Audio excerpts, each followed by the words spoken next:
September 30th at 4 o'clock, policy board. Good evening, everyone. Thanks for joining. The Person County Board of Education is now in session. We do have a quorum present. At this time, we're going to pause for a moment of silence and the pledge of allegiance being led by Mrs. Harriet Taylor. Please join me in a moment of silence.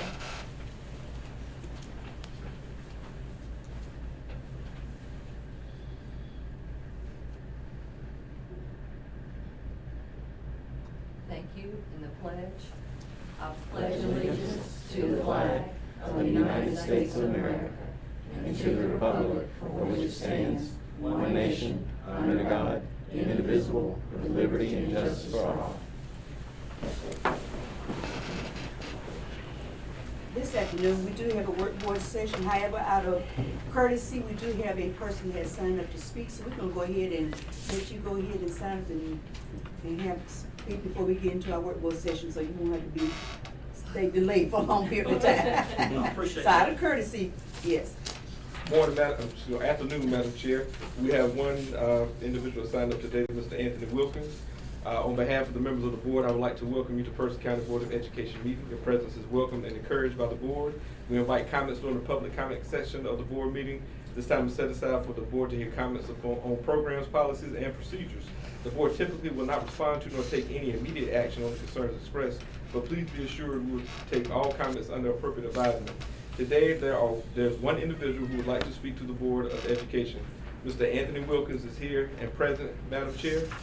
In order to conduct this meeting in an orderly and efficient manner, each speaker will receive 3 minutes to present comments. However, the public comment session of the public hearing will not exceed 30 minutes total, except by the majority vote of the board. Likewise, the chairwoman will invite speakers to the podium in the order in which they registered.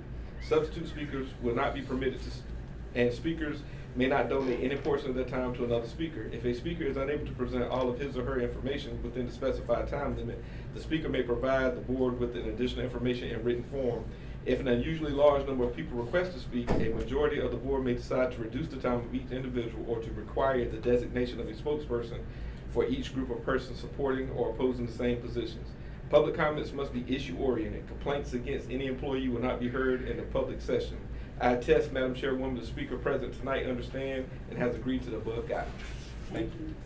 All right, Mr. Wilkins, good evening. How you doing? Doing great. Appreciate you giving me the opportunity to speak today. I won't take too much of your time. I just wanted to bring an awareness issue today in front of the group here. I guess I'll start off by saying every good story I learned from my high school English teacher is to tell who, what, where, when, and why. So I'm going to do that today. My name's Anthony Wilkins. I reside out in the Hurdle Mills community near Oak Lane School. Probably the closest residence to that area. And what I'm here to discuss today is the wastewater treatment field across from Oak Lane School. There's a spray field that is used to take the water that's treated at the school behind it and spray it out over the property. Our family's been on a generational farm out there. We've been out there since 1836, so we're no strangers to the community. So we have a vested interest in our water and our land out there. So I have a concern that in the early days, back in the 80s, that treatment field was treated with kid gloves. It looked very nice.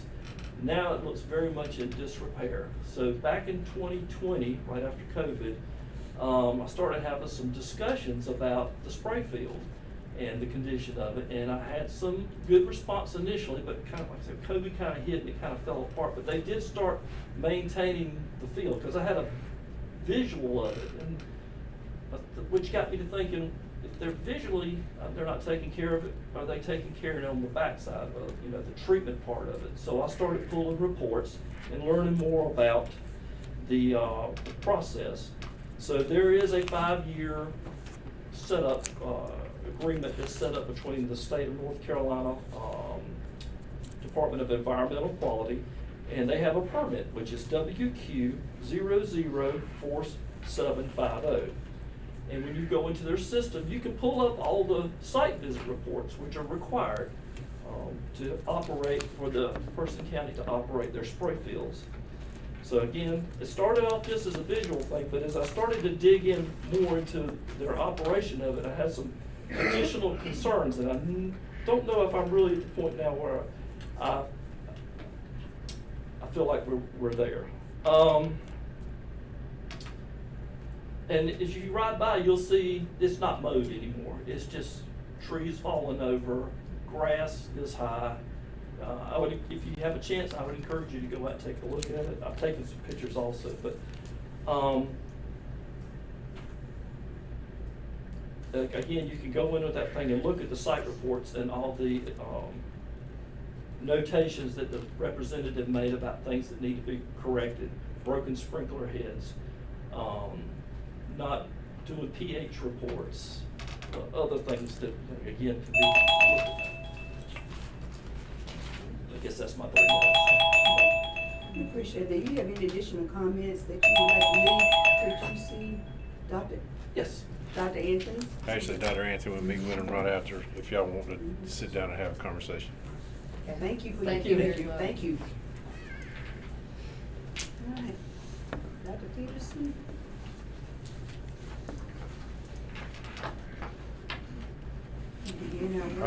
What I would like to do, if we can just treat this as as a lump sum work session. We have principals that need to get back to their schools because of events. And at the end of the 9 weeks, we also have student-led conferences that are ongoing tonight. And so if we can do the school improvement part, because we've asked each school to come and do a brief summary of their reports. So I think we have an order that we need to go through. Is that correct?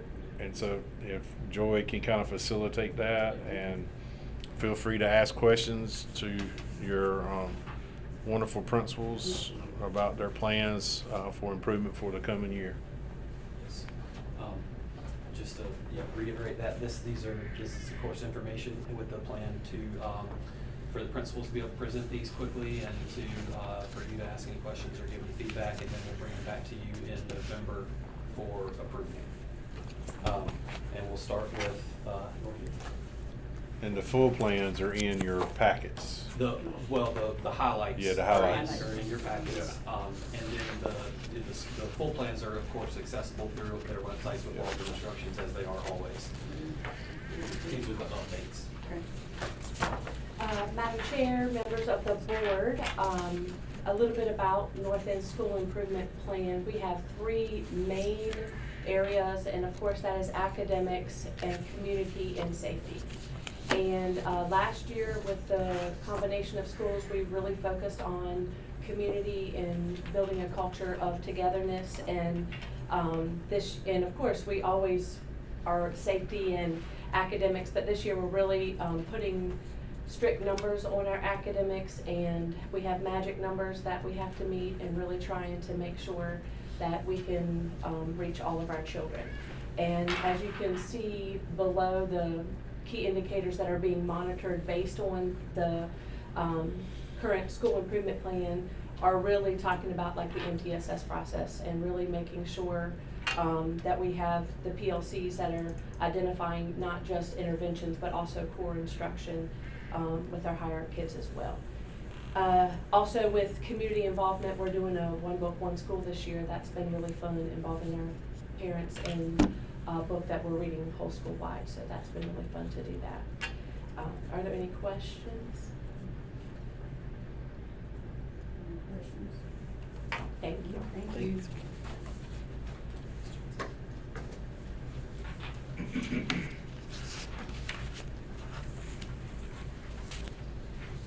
Good afternoon. Good afternoon. How you doing?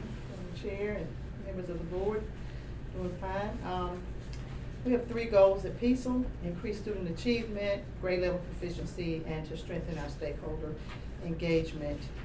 For student achievement, so far we have implemented our Friday intervention block last year. That seemed to go well, serves multiple purposes. One, it allows students to participate in clubs, but mostly it allows us to provide the peer tutoring support for our students, to also provide additional tutoring for the teachers and students through academic supports. We also are able to have our mentoring programs going on during that time. So this year, what we're trying to do is have more targeted instruction going on for math and English during that block for students that are still struggling within the class, and the in-class small group instruction is not necessarily working as well as they want. So we're increasing it there as well with the Friday intervention block. We also have increased the amount of opportunities our students have for career opportunities to research and to learn about. That has been a challenge for some of our students trying to figure out what they want to do next. And so as an early college, and one of our main goals is to see that they get the college degree as well as the high school. We are trying to strengthen that area as well. Our students last year did attend the career fair at Duke University, PCC, and a virtual career opportunity for some. They also participated in internships. We are also working again to increase that grade level proficiency by having greater data discussions in our PLCs. It's difficult with the singletons, so we are using a multidisciplinary approach to work on instructional strategies. We are also, again, trying to strengthen our stakeholder engagement, but this time we're focusing more on what our partners in terms of our parents can bring to the table for us with career options and helping us with some of our advisory programs. Any questions? Any questions? Thank you. Thank you. Well, Ms. Honeycutt's on her way. She has something that required her attention in school, so we're gonna just skip the next one. You're back in storage street. Next.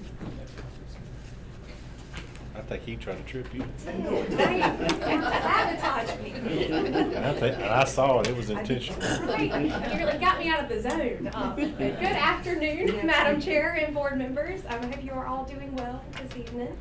So Stories Creek has continued our focus really heavily on literacy. We've set our kind of yearly and 2-year goals for math and reading proficiency. We've typically focused on grades 3-5 because that's, as you know, what we're measured with the OGs.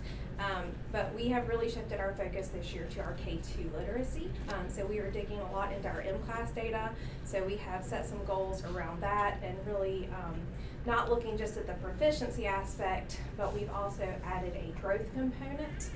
So we're looking at the M-Class growth at MOI and BOI and looking at kids who are meeting or exceeding growth at those points, and doing the same with our iReady reading diagnostic so that we can intervene as needed. Some things that we have added this year through our partnership with Ms. Mayer, we are doing a focus on small group walkthroughs. I think we've worked really hard the last couple of years to strengthen our interventions, but we've really gone back to look at our core, and we've made sure that we've spent a lot of time shaping our expectations for small group instruction that happens daily in addition to those interventions. And one thing we are also doing, since our teacher assistants go way over and above in their job roles, they're asked to do a lot of instructional duties, we are providing PD to them during the school day. So it fits with their working hours, but it's also giving them access to the support they need to best do their jobs and assist their teachers that they work with.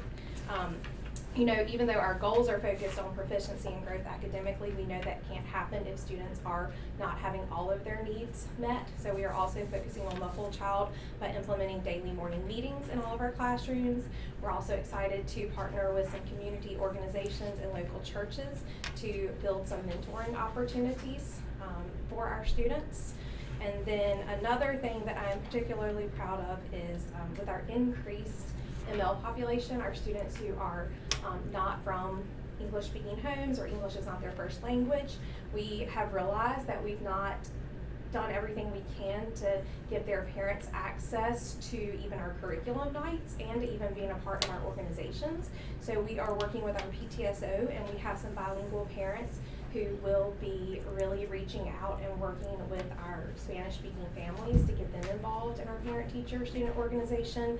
And also during our yearly curriculum nights, we are going to partner with our ML teacher and have translators available to give parents live assistance, so that it's not just them being there out of compliance, that we're able to actually build that partnership and have better communication. So thank you all very much.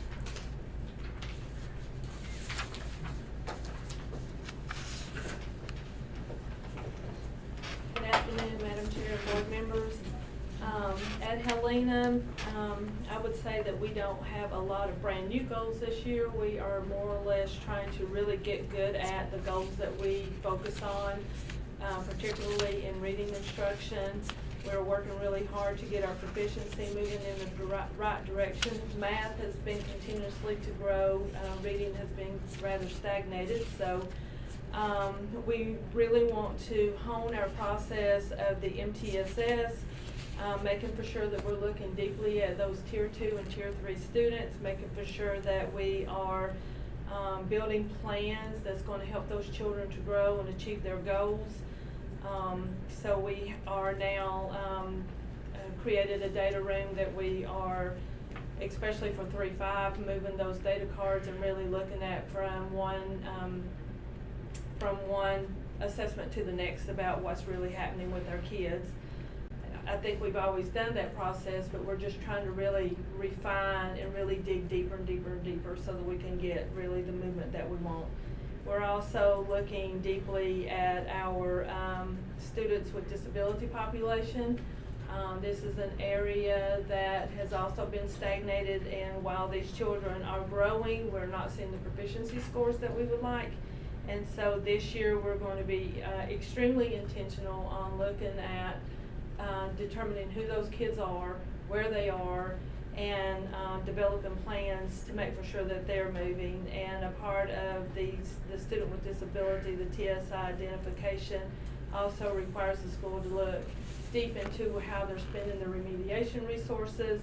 And so we are still looking at during the school tutoring, because it's very difficult to get teachers to really give that quality of tutoring that I feel like is needed after school. It seems like everybody's just burned out and tired.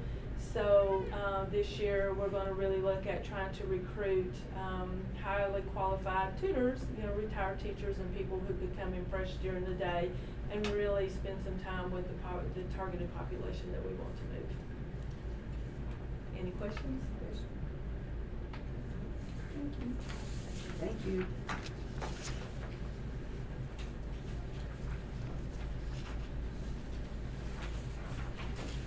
And here to talk about Princeton High School and the school improvement kind of goals and focuses for this school year. Our two major school improvement goals center around graduation. We made huge strides in that last year, but we want to make sure that that stays at the top of our focus this year. So going from 91% to kind of try to keep it, inching up, getting to 93%. And we feel like the way we're going to do that is to continue with the efforts that we put in place last year, which was just a lot of reviewing of cohort graduation rate and like progress of each student with student meetings with student services. But also by looking at our credential attainment and making sure that students feel like they have a pathway for employment, that they kind of give a purpose to what they're doing at school for their futures after school. But also decreasing absenteeism. We find that a lot of students that kind of end up where it's hard to pull them back in, they get in this pattern of just not coming and then not being successful because of that, and it becomes a vicious cycle. So really trying to focus on that.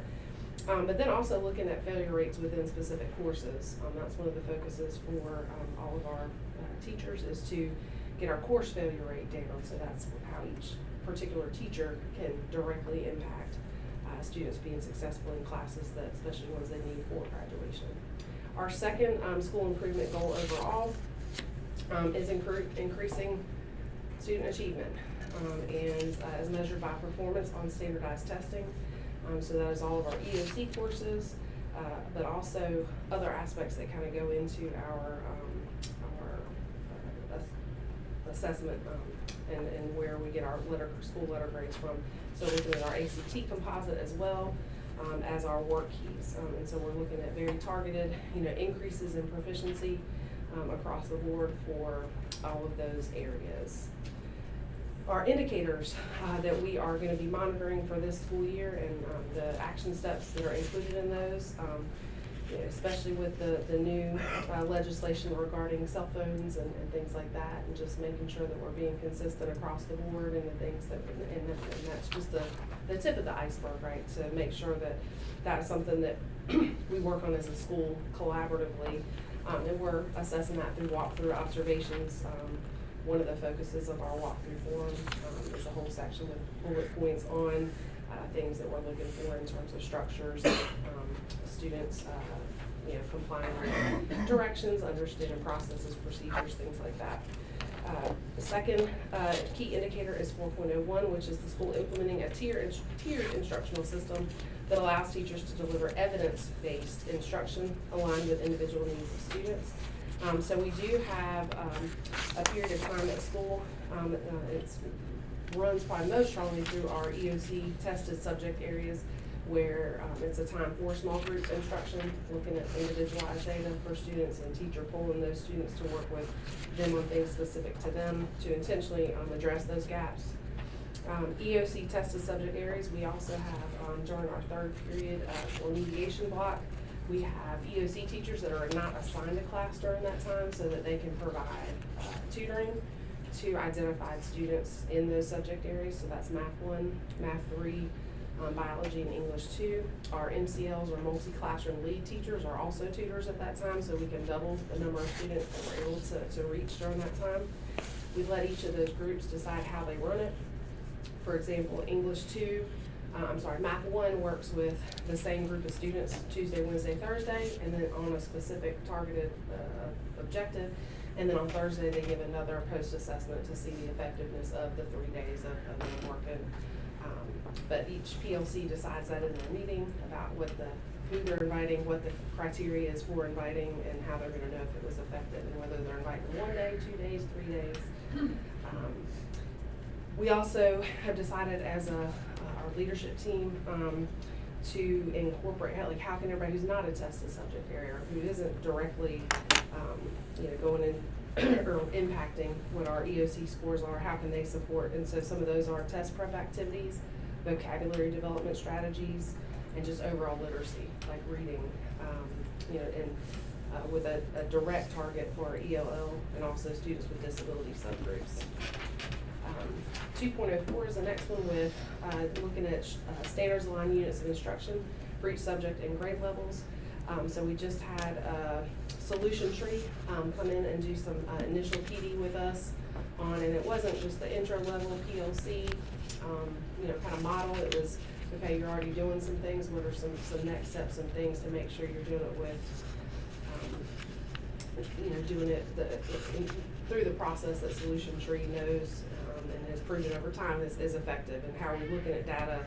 How are we putting steps into place after that to, when students didn't understand what they were doing? What are some strategies to help make sure that students are more successful, and how do we work together as a team to do that? So teachers do participate in weekly PLCs.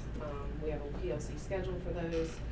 My priority as an administrator is the tested subject areas, where we're definitely looking at analyzing data and again making some of those decisions on remediation as well. And this year we are implementing kind of a lesson plan where it has a template where it has those research-based structures and components to it, and then also kind of a menu of options of ways to give some teachers some support for ways to satisfy some of those requirements. So that's a main focus of ours this year as well. And then D 1.02 is the LEA or school. We've aligned resource allocation, whether that's money, time, human resources, to be able to provide teachers with professional development, specifically on IEP accommodations. We're working on having some professional development in terms of what does it mean to modify an assignment, what does it mean to, like what's a good graphic organizer to use, just like really getting into the nitty-gritty details about what how to better support our students with disabilities. We are also providing professional development on research-based differentiation strategies.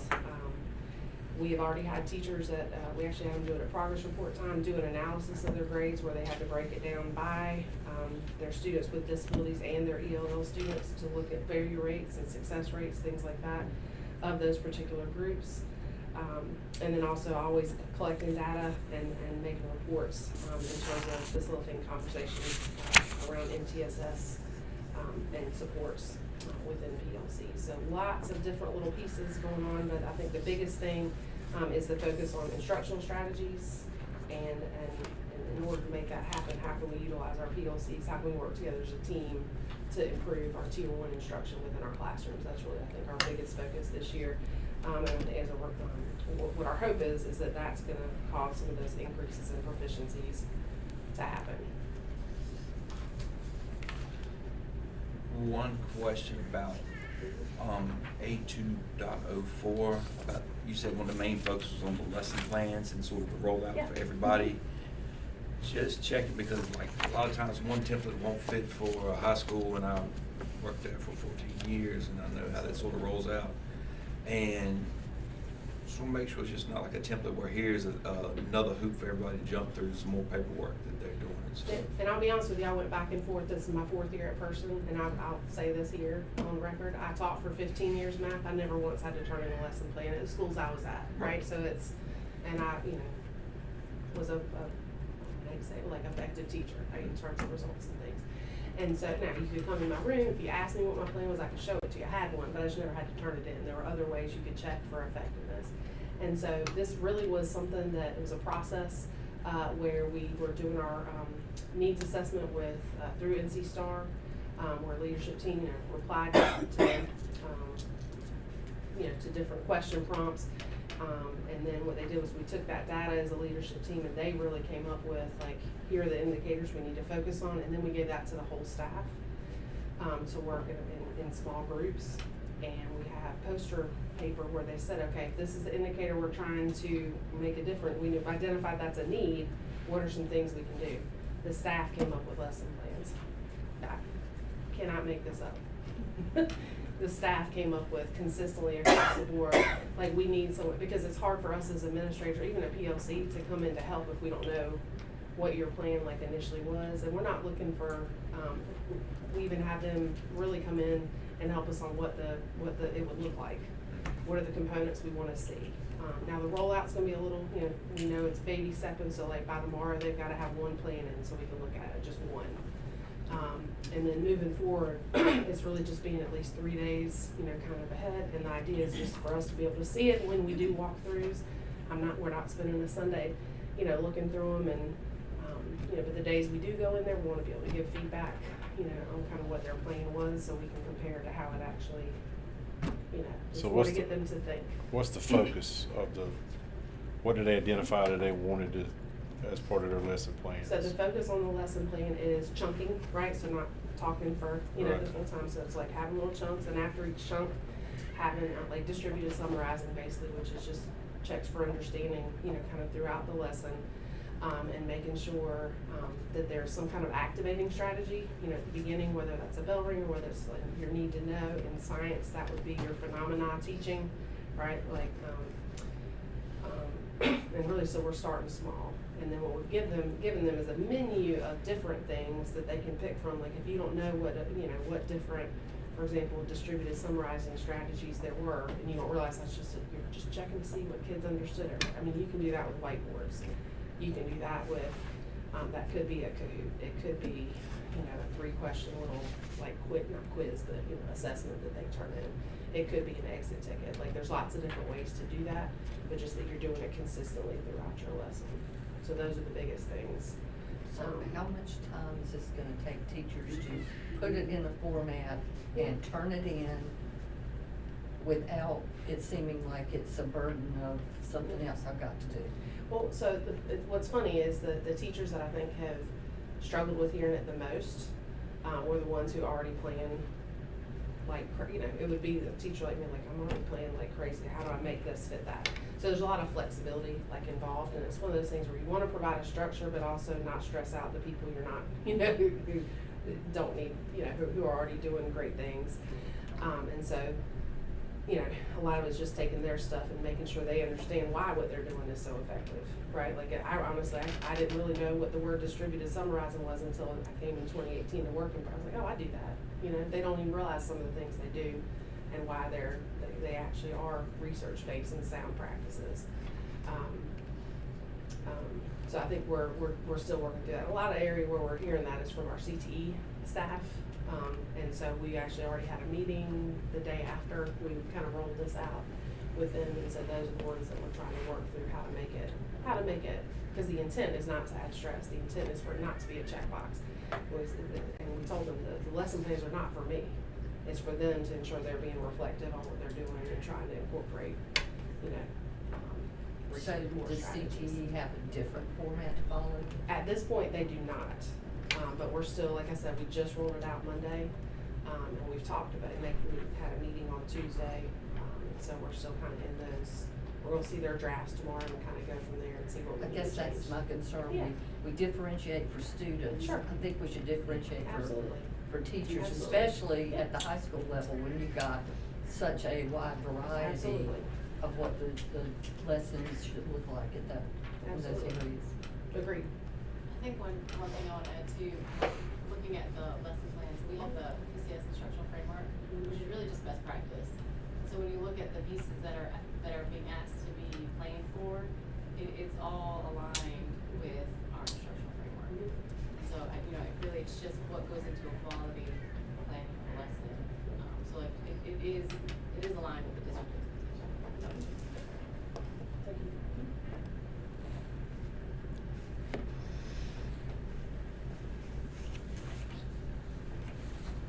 Anything else?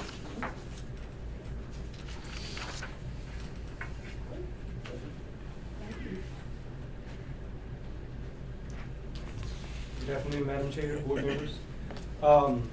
So I've got some updates for our school improvement plan that I wanted to share with you. One of the things you'll see for each content area that's tested, math, reading, and science, we have achievement and growth goals set for how we want to increase those.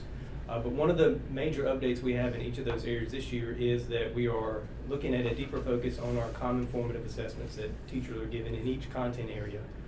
One of the things that we've done is we've taken EVOS probability data and looked at any student that has a 50% chance of getting a level 3, 4, 5, any student that has a 40% chance of getting a level 3, 4, 5. And what we're doing is we're tracking those students based on their probability level and matching that up to our unit assessments that we do within each unit. So every time that we're giving a unit assessment, we're coming back and we're having conversations, all right, which students are on track to meet kind of the expectation of where we're trying to take them, which students are not. The other thing that also helps us do is it lends us into more conversations focused in on our subgroups. We know which subgroups more specifically are areas of growth for us as a school. And so having a more targeted approach to their unit assessments and how we're matching up that with EVOS probability will help us to have a lot of those conversations as we go. The other area that we have as a school goal and performance measure is student discipline. That's continuing to be a focus for us. One of the things that we had when I came in was that we wanted to look at a 10% increase in managing student conduct. So how our staff feels in terms of students responding to discipline in our building. I think we've made some growth there, but I'm hopeful that we'll continue to see some more of that.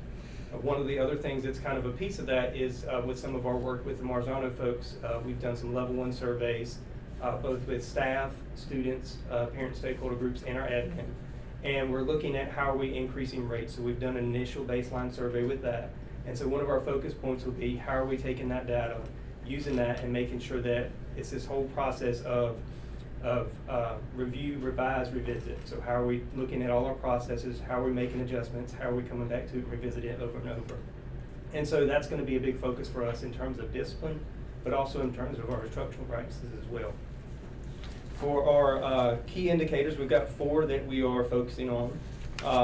A107 you'll see is largely focused on classroom management and making sure that we're building teacher capacity both to manage classrooms, but also that it's this whole idea of congruence, where the things that we expect to see throughout all classrooms, we see throughout all classrooms. And then how are we supporting teachers to make sure that that's happening, whether that's through coaching or PD, but making sure that we're taking that effort to make sure that classroom management is not a concern for us as a school. E106 is largely focused on our outreach, so looking at how are we continuing to make connections with parents, how we can make connections with students outside of school, with our local community. We've, like I mentioned before, with our Marzano process, we've done some stakeholder involvement feedback surveys already. So really taking a look at all that information that we're getting back from parents and how are we making adjustments to make sure that we're giving them the best school experience we can at Northern Middle. For A401, it is largely instructionally based. That's mostly focused on our tier instructional system. How are we utilizing radar time intervention? How are we making sure that teachers are diving into data? How are we supporting them to do that? And then how are we making sure that our school-wide model of instruction is one that is supportive, both in our PLC process, but in our walkthroughs and observations and things of that nature. And then the last one is really looking at the allocation of funding. So how are we making sure that we're prioritizing the right things so that we can focus on the right work in terms of our PD? How are we utilizing PLCs and student support meetings to make sure that we're supporting teachers and giving them that capacity. We're helping them to build that capacity to be stronger instructionally in their classroom, but also in terms of managing behaviors. And then how are we looking at staffing priorities to make sure that our focus is on making sure that we have high quality teachers in every classroom. Any questions? Just a comment that would make things easier for me. When you're looking at your 3% increase, it would be good to know where you are currently. Okay. And what that 3% would look like. Okay. And it's just kind of a piece that it seems to be missing for me. Okay. So, I mean, I can give you those numbers. if you I like. could look it up, Okay. but as a parent, if I were looking at this, you know, Right. I kind of want to Right. know where we are and where you're looking to go, Give it. you know. Okay, so math, we were at 37.5% last year, so our goal is to be at 40.5 or above. Reading, we were at 33.2, so our goal is to be at 36.2 or above. Science, we were at 54.7, so our goal is to be at 59.7 or above. And then for the 10% increase in TWC, we had 51% of staff that agreed that students follow rules in our schools back when we last took the TWC survey. So our goal for when we take it in 2026 would be at least 60%, 61%. Thank you. I asked him, so I know he knew it. No, he didn't ask me to ask that. I promise. All right, any other questions? Okay, thank you. Thank you.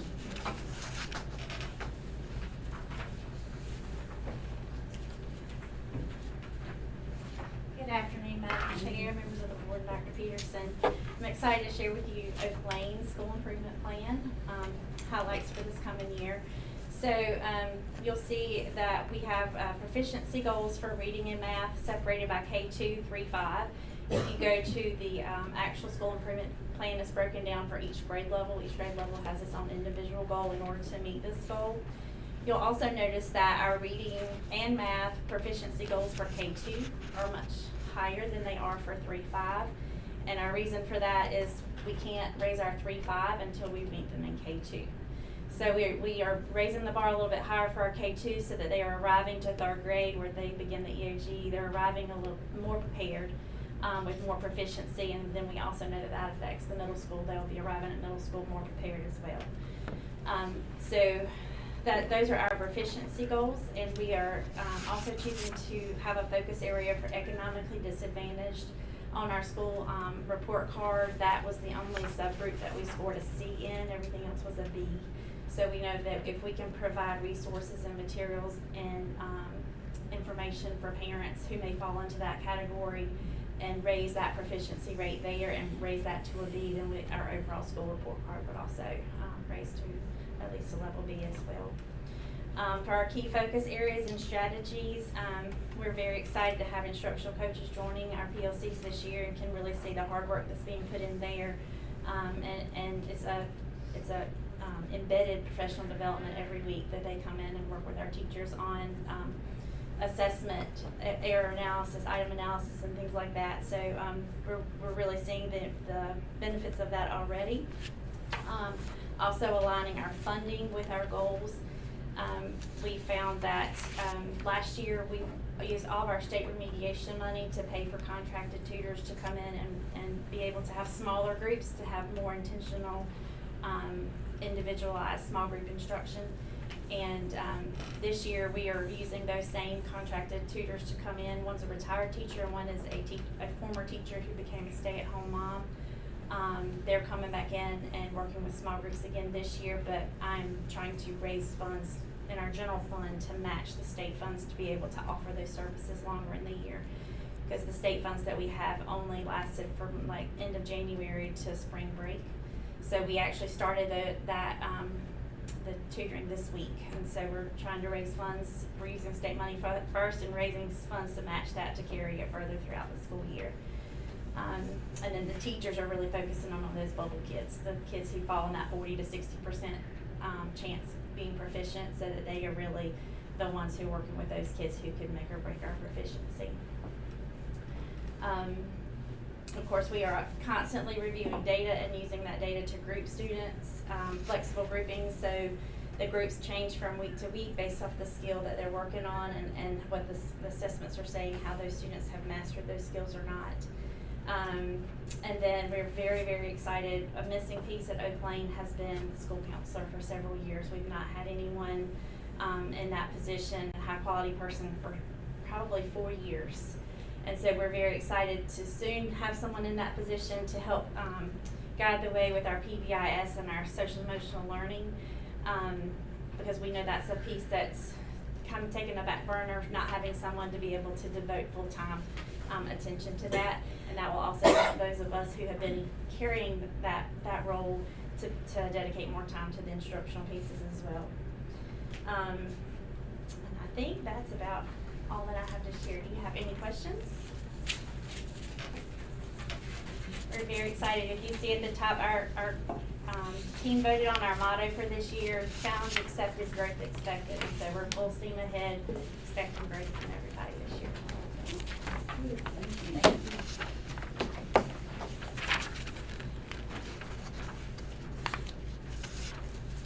Good afternoon. Whitney Charlo, and I'm representing South Elementary. For us, a big focus this year is going to be on growth. If you look at our proficiency over the years since I've been at South, you'll see that our proficiency has risen each year. But we would like to see all of our students at South exceeding growth. So our goal this year is to have our EBOS data in reading, math, and science to be exceeding the growth standard. We would also like for our students that are in K2, similar to what Ms. Bowling said before, we are really focusing on our K2, especially in reading, so that these students are ready to hit the ground running when they hit that 3rd grade with the Read to Achieve standards. That literacy seems to really be a struggle for our students in math and reading at South. If you look at our math data has risen much more quickly than our reading data. So we're really going to focus on our K2 so that they're ready to go by the time they hit 3rd grade, 4th grade, and 5th grade with reading. So we would like to increase our overall math proficiency to 75%, our reading proficiency to 53%, and our science proficiency to 70%. And if you would like to know by grade level, that's on our school improvement plan. If you log in on IndyStar, or if you want me to go through my wildly important goals with you on my little spreadsheet, I have them right here too. At South, community and family involvement is something that's really important to us. We say stars shine bright when we unite, and I genuinely believe that. It takes a community to raise children, and that's something that we really try to foster at South. We provide surveys to our family digitally and also on paper twice a year, asking for what they would like, what they need, how can we better support their children. Our teachers communicate with families in monthly newsletters on paper and also on Dojo. And also we host a variety of events. Pretty much if you come by South, at least once a week, there's something going on there at night. And we would love for y'all to come and join us at those events.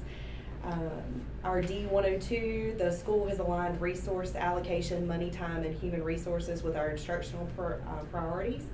Culturally responsive teaching is something that is really important to us at South. We need to meet the needs of all of our learners in our school and meet them where they are and help them grow. And so we are helping to grow our teachers first so that then they can grow our students. And then we're also partnering with existing community groups and organizations to mentor our students. C304, we're working on procedures and protocols for recruiting, evaluating, rewarding, and replacing staff. And any influence you have above here with salary, I would be so grateful if you could also raise the salary for our educators. That would help me recruit and keep the ones that we find. We use teacher working condition surveys to drive our work for the next year in the summer, and we also send out surveys to our staff in December and at the end of the school year and ask for their feedback, even on years where they're not teacher working condition years, so that we know how to move forward with the next year. We have a program called Colleague Connects, and it's ran by a member of our staff that is not an admin, where she partners veterans and new to our building staff, so not new teachers, but people that are new to how we do things at South, and gives them somebody off their grade level to talk to and connect with. And also, Dr. Peterson did a training for us several years ago about wildly important goals, and this is something that we have posted in our data room. This year at South is going to be the sweetest year yet. That's our motto. It's on our shirts. And so all of our wildly important goals with our proficiencies and our growth goals are all tied to the sweetest year yet. And so I welcome you to come by to South. I'd love for you to come by. I can show you our data room, and we can talk more about what things are going to land on at South. Any questions? Just the same comment for Northern, the 75% proficiency. It would be interesting to know where you were last year, 53 compared to where you were last year. So last year in math for third grade, we were at 79%, 55% in fourth grade, and 61% in fifth grade. And then for reading, this is our area of growth, we were at 39 for third, 48 for fourth, and 46 for fifth. And for science, we were at 67. Did these go on their web pages? They do. Well, So- the overall. But does this go on the web page too? There, on all of the websites, there's the login to go into the STAR. Right. And what they're talking about, they're called performance measures for the goals, and they've all broken it down very specifically to those targets where they are currently, and then what the goal is for each year. Some of them. But I guess what I'm saying is a lot of our parents go to our board bulletins. So if we can update these so that our parents, with that. with the current stuff, goal. yeah. Sure. No problem. Thank you. Because there's a lot of great things going on at South, and people want to go there, they want to see it.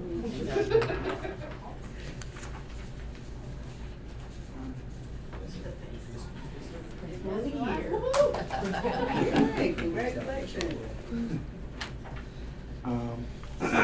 Good evening, We're Madam not Chair. going to celebrate Mr. Johnson tonight, we're going to do it in November, but he's our newly minted Principal of the Year for Person County Schools, so we're expecting great things from this presentation tonight. He has continuously put me on the spot throughout this year. Thank you, Dr. Peters. All I can do to help you grow, sir. I'm Dwayne Johnson. A pleasure to be before y'all today. Some of my former colleagues, I too did not put where we were. It is on our school improvement plan, as Mr. Warren was talking about. But essentially, not to be before you long, we want to increase reading proficiency and math proficiency across the board using EOG data, in-class data, iReady data. And honestly, when we looked at the data, we've seen this trend as far as growth and proficiency have kind of aligned. When we dropped in proficiency in math this year, we noticed a strong decrease in our growth. So that's how we kind of wanted to focus on proficiency to make sure we're also not leaving any kids behind. It's also easier for our teachers to understand when they look at proficiency and they're looking at their check-in data throughout the year, they can see how proficient their kids are and where we should be if they're aligned with our school improvement goals. With that said, if you look at our indicators, this is kind of like a timeline. I tried to bring out the 4 most important ones that are ongoing with what we're doing academically. With indicator A4.01, it's all about MTSS. When I first got to Woodland, we noticed a lot of subgroup gaps. So we really tried to target those subgroups, and we think we've done a great job closing some of those subgroups as far as the gaps. And a lot of that was done through our MTSS process, our logistics, a lot of nuanced conversations about how many kids should be served in small groups. What should that look like? And then the next year, we started moving towards PLCs. That was our wildly important goal. We felt we weren't talking enough. And what started to happen at Woodland, when I first got to Woodland, we were the most experienced school in the district, but now we're struggling with a lot of inexperience. A lot of our teachers are starting to retire, are starting to move on. So that's kind of changed our focus as we navigate from tier 2 and tier 3 needs and concerns to tier 1 concerns. And you can see that aligned in our indicator progression. So as we've moved to PLCs, we've also focused on walkthrough feedback and what that looks like, differentiated coaching, spending more time with some of our newer teachers and newer staff members. We've also implemented instructional rounds. We've made them optional at first, while mandating them, especially for some of our newer teachers, to get around and see what some of our veteran teachers are doing in the classrooms. This year, we looked at some of our data, and we noticed that our 4s and 5s dropped significantly. So when we look at our college and career data, that looked vastly different than some of our previous years. It looked like our 21-22 year was also a year that we dropped in some of our metrics. But if you look at Woodland in terms of proficiency for the district, we're towards the top of the district in proficiency. But in certain metrics, we were at the bottom as it related to growth. And we think that we're not moving some of those higher kids that we have and some of our proficient kids that we have. So a big focus of ours this year is increasing that rigor across the school. But we also want to bring families in on that, which aligns with our indicator E1.05, our families in the school improvement meeting. We're big on this as well, and we saw this in our parent surveys as far as just reclaiming our families. And we've used our recent conference night to do that. Instead of the district requirements or mandates for who we have the conference with, we've chosen the conference with all of our parents. So we've gotten some positive feedback from our surveys that they've taken. We're like, out of scale from 1 to 5, we're at an average of 4.9 as far as parent satisfaction now. But part of that process is students really taking ownership of their data, knowing where they're at in class, what their goals are, and what they need to do to get to that point. And we think that's also going to help some of our younger teachers as they navigate some of this Tier 1 instructional deficits. So, any questions? Somebody's asked questions. He already said he was gonna You address can't what I was gonna ask. let them just, you can't let them walk away. I moved to tears on that one. Hold on. Thank y'all. Thank you. We have 2 principals that are not here. I think Tish is at a conference, Mr. Dr. Duncan. And Mr. Robinson, him and his wife welcomed a baby girl on Monday for Southern Middle School, Miss Raven. And thank God she looks like her mother. But I think Joy is gonna kinda do it. Well, I mean, If you got any I questions. was gonna say, you've had these, you've had the opportunity to look at them. If you have any feedback or any questions, I'm happy to take them and give them to Dr. Duncan and Mr. Robinson. The same. Same thing, Yes, that's all. Same thing. Heard clearly, yes, ma'am. Brother Wayne. So school improvement plans are, got to be voted on in November, is that correct? There's Yep. information now, and we will bring them back to you in November. Principals have heard your questions, and I'm sure they'll go back to their school improvement teams and make adjustments, and we'll get these updated, and then we'll bring them back to you as an action item in November. So if, as y'all look through what's on the web pages or whatnot, if you got questions, just shoot them to me and I'll facilitate getting your responses. By the way, good job on all of these. I know it's difficult. I was gonna say, I would Please like let to take a moment just to Yes. commend our principals. You know, we transitioned everyone to this InStar platform, so we could all have for a while, it was certain schools were required to use it across the state, certain schools were not. We wanted to bring everybody along so we could have the same kind of language about school improvement. And our principals have really taken it, and it's not the most intuitive system, and it's kind of bulky, but they've taken it, and they've really looked at it as a way to really organically drive efforts to improve their schools. So I would like to really commend them for their efforts. those They've that done. have I know that they're all pretty much all going. Yeah, for those that have left, please But let yes, them know. do want Let them know. to say that they are very appreciated in all that they do, but especially their school improvement plans for me. So thank you all so much. Well, let's just continue with the curriculum theme. All right. Well, I feel like we're doing this backwards because you're gonna hear a lot of the same things, with our curriculum vision, but I'm excited. That's why Kelly and I were chuckling over there, because they were saying, sharing some pieces of their plan, I was like, that sounds familiar. So, Madam Chair, members of the board, Dr. Peterson, good evening. I yes, want to come and share some curriculum updates for the school year. But before we share where we're going, I just want to kind of explain to you and share how we got to the decisions of how we were gonna, what we were gonna focus on this year. So, last month, Kelly shared with you where we were. Overall, as a district, our student performance for EOG and EOC. And so, this is where we fell in a nutshell by subject. And you'll see our proficiency, and then you'll also see in the last column what that's compared to where we were the previous year. So you'll see there's some areas that we went up a little bit, there's some areas that we went down. Do want to note that I toyed with whether or not to put the science comparison in there, because I know technically, I know Kelly's probably screaming right now, it's not technically comparable because it was new standards and a new assessment. So I do just want to take that into consideration when you're looking at the science, but it's still good to know. I mean, just to know as we're looking where we are and where we stand. But overall, one piece I did want to kind of point out too that we really thought was interesting, when you look at reading, you look at 3-8 reading where we were, where 3rd through 8th graders were, and you look at our English 2, very comparable. You know, not at all where we want to be, but we thought that was really, that piece was interesting too. And that piece is going to be important in just a minute. So that's where we were, student performance-wise, and then we also just, you know, wanted to compare that to our PCS 26 goal.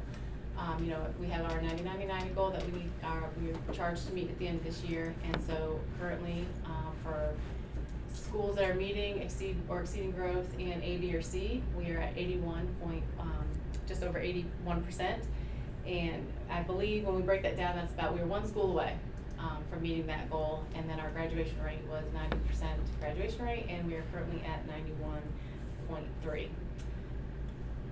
And then, so we had that data, and then we got feedback from our principals. We sent out a survey and asked at the end of last year what was most impactful when they were thinking of curriculum, the impactful supports from the district that they felt like was making an impact, a positive impact in their school. And so just a couple things that we heard more than once was they appreciated having the data chats within their PLCs with district coaches, that over-the-shoulder support when they were analyzing that student data and making decisions, having support of instructional coaches in PLC meetings and coaching of teachers, and then again the supports of the instructional coaches came up. And then we also asked them what challenges that they were facing, and that was related to curriculum instruction last year, and trying to juggle all the MTSS and building the capacity of their teachers for MTSS, helping with planning, common formative assessment, and now analyzing the common formative assessments and the data, effective instructional pacing, making sure that pacing is aligned and appropriate, ensuring rigor of assignments, the targeted interventions being practiced within the classroom, needing more reading support, their targeted interventions being driven by data, and then there was a reduction in staff, was decreasing the opportunity for them to provide effective small group instruction and providing that support for teachers. And so we took it one step further, and you know, we had the grade level PLCs last year and asked for some feedback from teachers of what were some glows and some grows, and I think we actually saw that from South. That was their verbiage, their glows and grows when they do walkthroughs. So what was going well, and where are some areas that we can improve. And so they, you know, their feedback was they loved, you know, they appreciated going over the grade level data together across the district. They liked, you know, teachers would bring ideas and they would share what was working in their classroom. So that collaborative space to collaborate together within the same grade levels across the district, and reviewing the pacing guide. Some areas that they saw opportunities for improvement with this time is more time, teacher talk time, more time for them to, you know, to actually have their conversations. Sometimes, you know, we see needs and try to provide like some PD opportunities, and so they really want some more opportunity to discuss across the grade levels with each other, and provide more support ideas for small group instruction and intervention. And these last two bullets, you know, they wanted to limit the instructional hours that they were missing within the classroom. So what we would do is it would be during the day, and we would have to get substitutes and pull them out of the classroom. And so, you know, they just asked if we could find a way where they were not getting pulled out of the classroom to provide that opportunity. Completely fair. So took all that feedback, had some conversations with the curriculum team, and then we created our vision. And ultimately, this is where what we got to. As a district, our focus would be K-8 literacy, small group instruction, building MTSS capacity throughout the district, and accountability for all.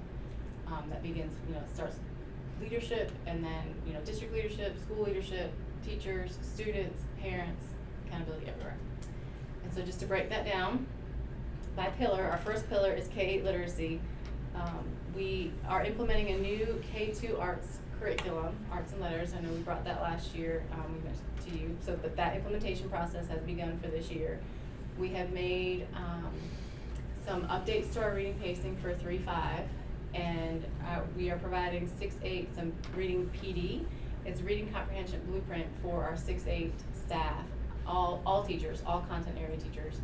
And then reading PD for our 6-12. The 6-8 reading comprehension blueprint is happening now, first semester, and then the 6-12 reading research to classroom practice will happen second semester, because it will build off of the first, the reading comprehension blueprint. There has a lot of work has gone into literacy in the last 4 years from when we started implementing science of reading. And so a piece that I really wanted to focus on too, or just mention tonight, is our K-2 progress. And part of the reason why we're continuing to work on literacy, we know what we're doing is working in K-2 with science of reading, and just looking at this data, this first piece here, the beginning of grade 3 test, the BOG that students take at the beginning of the year, you'll see historically where our students have scored starting in 22-23. This test assesses their third grade reading proficiency at the beginning of third grade. So essentially we wouldn't necessarily expect this number, the percent of students to be proficient, to be very high, because what it's saying is they're third grade proficient. They're at the end of third grade is what typically we expect. So the third graders coming in, taking this assessment, we're seeing more students proficient in the BOG. So it has increased almost 6% since 22-23. And then if you scroll down a little bit to the DIBELS, this is the beginning of year assessment. This is the number of students who are entering third grade based on the BOI assessment for M-Class. It's saying that they are on a third grade level. And you'll see that currently this is this year's data, 62% of our students in third grade are on third grade level according to the BOI. And you'll see that is a 21% increase from 22-23. And then we have our iReady diagnostic that we give students as well, and you'll see that that is increasing. You'll see an increase there. But I want to just scroll down to this next graphic, which is still iReady. We're still talking about iReady, but this is really what we felt like was significant. What you're looking at here is for the fall, the BOI assessment that we gave. It's compared to the prior year, broken down by grade level. But if you focus on third grade, because this third grade cohort is the first cohort. They were in kindergarten when we started science of reading, so this is the first cohort that's started with it. And when you break it down by domain, any number that is blue or dark blue, they have either maintained or increased their proficiency in that domain. And so in third grade, every single domain has either maintained or increased from the prior year. And you'll see all the other grade levels that has not happened. And so we're looking at this data between the BOG, M-Class, iReady, and this, we feel like we're moving in the right direction, but we also know it doesn't stop in K-2. So we knew we had to start with our foundational piece to continue it. So just kind of a sprinkle of good news that what we're doing, we do feel like it's working, but we're going to continuing to work in literacy. That brings us to our second peer, which is small groups. And I've lumped it small groups and PLCs because a lot of this work is being done in our district grade level PLCs. Our August PLC, we really kind of set the stage for small group instruction. And so the focus in August for that district-wide PLC was setting up your classroom expectations, setting your classroom procedures, being consistent. We actually, I think we referenced the Harry Wong, if it's the first days of school, just because you've got to set it up in order to be able to have the small groups. And so we started in August with just setting it up. And then in September, at the district PLC, the focus was on using, what do small groups look like, using that data to create your small groups and what to do in your small groups. And then our next grade level PLC in November, we will focus on common formative assessments. Common formative assessments, so how are we assessing them and then using that data? So just making sure it's all aligned, and that, you know, we're on the same page with small groups. And I know you've heard in school improvement plans a lot about small groups, and so this is how, you know, making sure we're providing appropriate support for our teachers. So can you tell me what this looks like? I mean, small groups, how often, who is doing the small group instruction? What are the other kids doing while you're having small groups?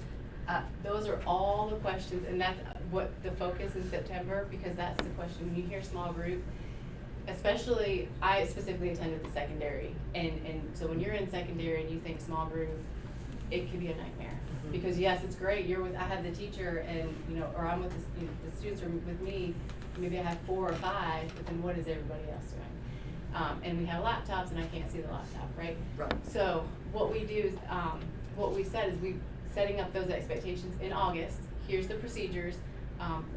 What is the expectation? So when you set up your classroom procedures, and my expectation is, you know, if they have an assignment to do or something to do on their own and independently, we started with, what do you do when you're done? What do you do when you need to use the bathroom? What do you do when you need to sharpen your pencil?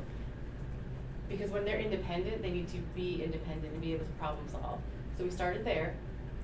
And then we went to the September grade level PLC. It was more along the lines of, what does small group look like? Let's talk about how do you even decide what to do in small groups. So in core, when we're talking about core instruction and you're teaching and you have an assessment and you notice that there are maybe 5 or 6 students that didn't get a certain concept and they need to be retaught, or we need to do something in a small group, pulling them aside and having that reteaching or remediating, whatever, you know, in that small group, whatever the focus is on there, there's got to be something, accountability for the students to do.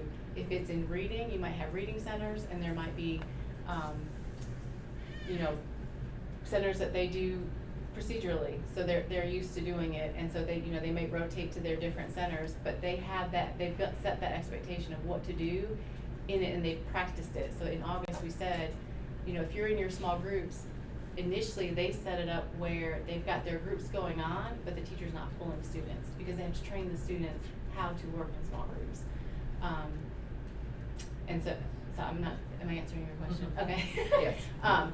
So really, it's really setting the stage of setting the expectation and then practicing it. And so we told teachers, practice it the wrong way, you know, or practice it with the students the wrong way. Of, you know, what does it look like when we're not on task, and what does it look like, you know, when we're not following a procedure the wrong way, and then coming back and, you know, laying out the right. Fortunately and unfortunately, me and Ms. Honeycutt become best friends this year, and so is me and Mr. Martin. I think the framework is already there for high school. I'll just throw it out. You know, we spend a chunk of time doing instruction in high school, and then we give a specific assignment, and then students work independently on assignment. My conversation with the principal has been, okay, if you are my class, and again, we're talking 30 kids, so let's just be real with it. So you may have 30 kids working on it independently, but I have data that says that you are at risk, and these are the things that you are at risk at. And so during the independent phase time, how is that teacher working with Ms. Bradshaw, Ms. Tillett, Ms. Tillman on the things that we know that they need to improve on? Biology is one. Rather than perhaps walking around the room and seeing whether or not kids are engaged in the independent activity, how are you taking the time during that time to now say, instead of walking around and looking at engagement, are you pulling a set of students and working on a skill set that you know they may be deficient in? That's the simplicity side of what I'm working with Ms. Honeycutt on, and what when I don't walk through classrooms, I walk by classrooms. So when I walk by classrooms, I'm looking for engagement. I'm looking at whether or not I see teachers working with students rather than spending 80 minutes talking to students. You know, it's one thing to be able to give the information, it's another thing to whether or not a kid is actually digesting it. So what is that digestive tool that you're having inside of your class? That's where I'm working on Ms. Honeycutt in terms of what I'm looking for there. Now, she's working with the staff and taking them to a whole different level. And it may, I'm gonna be honest, it may take years to get to the level that we're working on with PLCs, but I don't think that I'm asking the secondary side to really change up a lot in terms of having 16 groups going at one time. I'll leave that up to South Elementary School. That's what they do at Woodland Elementary. You know, if I'm a 3rd and 4th grade teacher, I can have 10 groups going at one time and it not bother me. Well, you can't have 10 16-year-olds, 10 groups of 16-year-olds doing it. But you can have during your independent practice, rather than you evaluating through your desk and your computer to see whether or not they're engaged, you now can have some time where you're pulling a group of set of students to say, hey, I noticed on your biology assessment last week that you didn't quite understand meiosis. Let's go back through meiosis and make sure that we're all on the same page. Or it may be something today. What is your ticket out the door? Okay, I may grade your ticket out the door tonight, so that might cue me for the next day to say, hey, I noticed that Ms. Bratcher maybe didn't get something that I thought that she should have gotten. So what am I doing now that the next day to ensure that that practice is being mastered? But that's the simple version of what I saw in the PD, because, you know, ideally, I would want to walk through a high school and a middle school and see, I would love to see instead of teacher-led groups, I want to see student-led groups. But it's going to take a long time to get to that. And I think it's using the word training, yes, expectations, absolutely. But it also leads us to whether or not we are doing a good job in developing our students to be individual leaders inside of classrooms too. And just to add to that too, it's going to take time to get there for all. But I do think when you walk through some of our classrooms, especially in some of our middle schools, there is some really quality small group instruction going on. And then there is, table groups, very elementary setup. Like you've got your buckets in the middle of the table. Very similar and very similar structure. Teachers in the back on a kidney table, and I won't call names, but some of our math teachers at the high school, I walk by and I just scratch my head saying, okay, you're there. And how do we get everybody else to that level? Well, I'm glad you said that, because so what we're doing, part of the small groups is partner school walkthroughs, because there are some teachers that are doing a phenomenal job with small groups.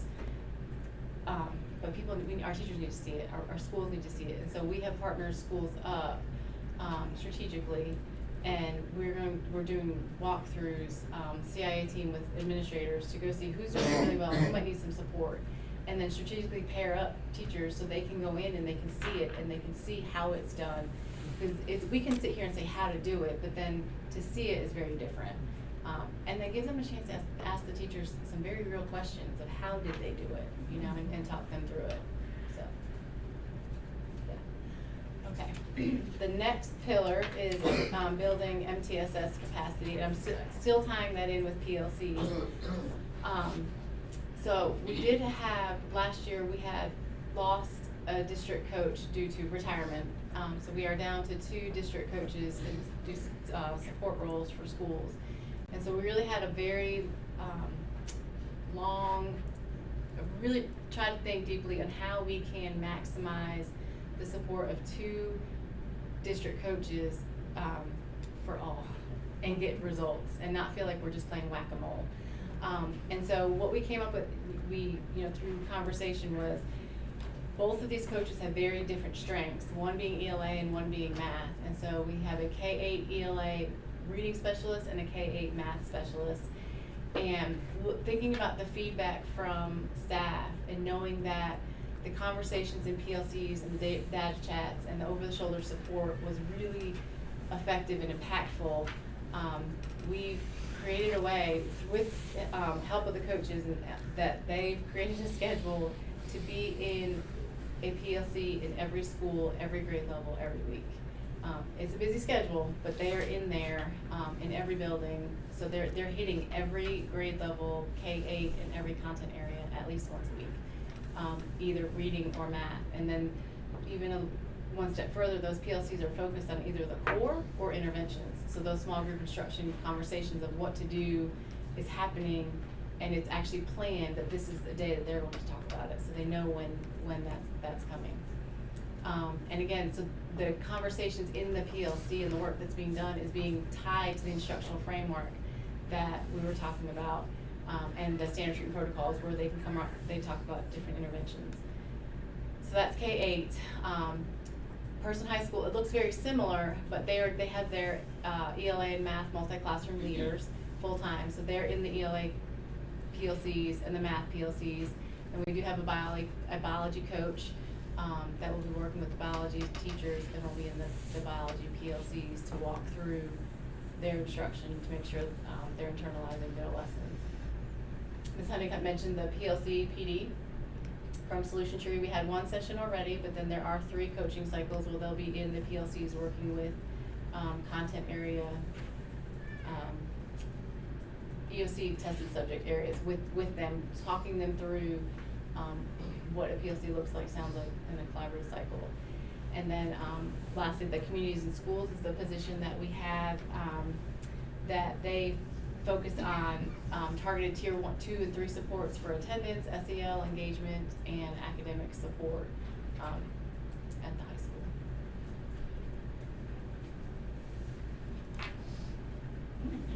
And then the last pillar is accountability, and it's accountability and coaching. And so through this, holding all the things that we say that we're doing, how do we know that it's being done, implemented, and it's consistent? So we are doing small group walkthroughs with the partner schools like we talked about. With PLCs, we actually just finished the first round, but we are having feedback sessions with principals. So principals will meet individually with CIA team and the K-8 and math and ELA specialists just to go over feedback to make sure, remind principals are driving the PLCs, but this is what we're seeing, this is support that we can give. Do we need to give more support in some areas and maybe start, filtering out of some grade levels? Some grade levels don't need the support.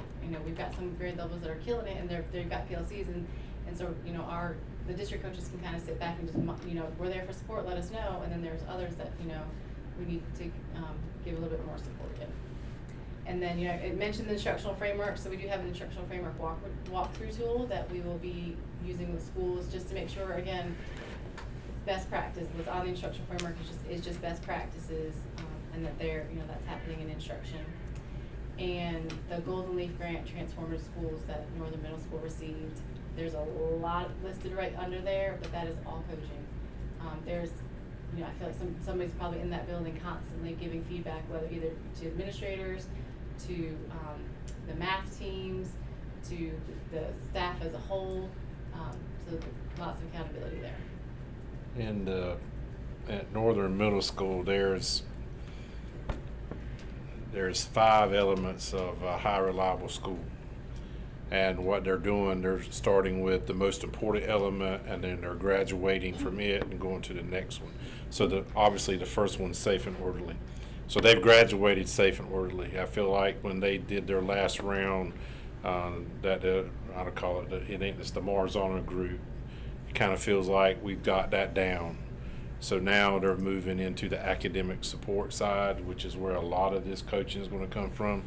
I've got cards I need to give y'all, so because those are talking points that you need, so that when you hear from staff, this is what we're doing, you'll know what tier that they're on in the high reliable school network portion. So I'm excited about that part. I've heard from a lot of folks over at Northern, there's just a different feel. I think there is a visioning that's there now that maybe has been lost in translation to some degree. So I feel like for them, I can't wait to see what it results in, because I would love to see us perhaps you know, extrapolate that out, especially at the secondary level. And so this, I really just wanted to throw this out here too, because I know, not everything was mentioned that we are doing in the pillar. There's other things outside of the pillars that we're doing, for professional development, like specifically, you know, the second bullet, the math discourse of the month. So I just don't want you to think that because math isn't mentioned in a pillar that there's still not a focus. There is PD in other areas that we're doing, just not the driving force of the vision. But so this is, on the left is all PD that, you know, we're offering, and then on the right, you know, PD that's being offered to new teachers to give PD support either on a resource or something, or best practices that we've done. And so, where are we now? Oh. Keep on. Yes, where are we now? So, all that said, this vision, we share this vision with our, with principals, and so now we have had 2 grade level PLCs. We've done the classroom expectations, we've done the small group instructions, and the Person High School they've rolled out their lesson plan template, and so there is a copy here of that for you to look at.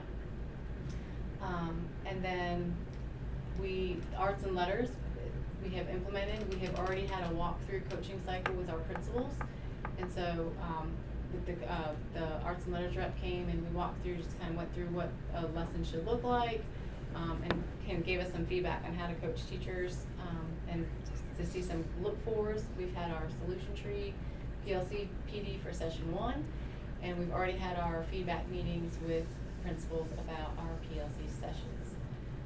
So what's coming is we have our next grade level PLC meeting in November, and that will focus on common formative assessments, and we are also going to give teachers that planning time, so making sure that we schedule some time that they have that collaborative talk time.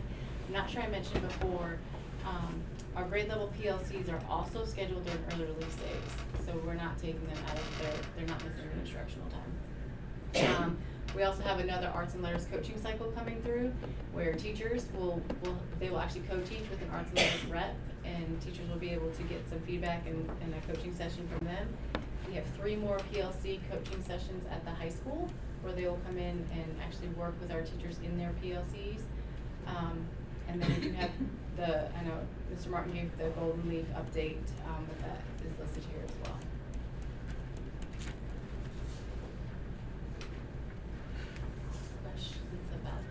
I did have one question about on slide 5, in one of the grows, it addresses motivating students and parents.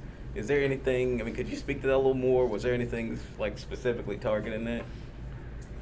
We don't have a specific pillar targeting it, but we have worked with students, with principals and schools on how to motivate students, because that is a topic, especially as they get older. A big part of the picture, I mean, yeah. in the grand scheme of things. Yes, it is a hot topic, and really just giving them strategies and suggestions on how to motivate them, what works. A lot of times when a student's not doing well, you know, sometimes putting a motivation factor in there. So I know like PBIS has been is a big topic. I'm not sure, I don't know if Ms. Reagan works, I know, closely with Tricia Gladstone, and she shares ideas when it comes to interventions that they can put in place when students aren't engaged, or like it becomes a behavior problem, and then we've got to find ways to motivate them. And then with parents as well, the CFT meetings that they have when there are issues that arise, that might be a motivation issue or behavior issue. We've got the CFT meetings as well that I know schools work through. Just have one comment.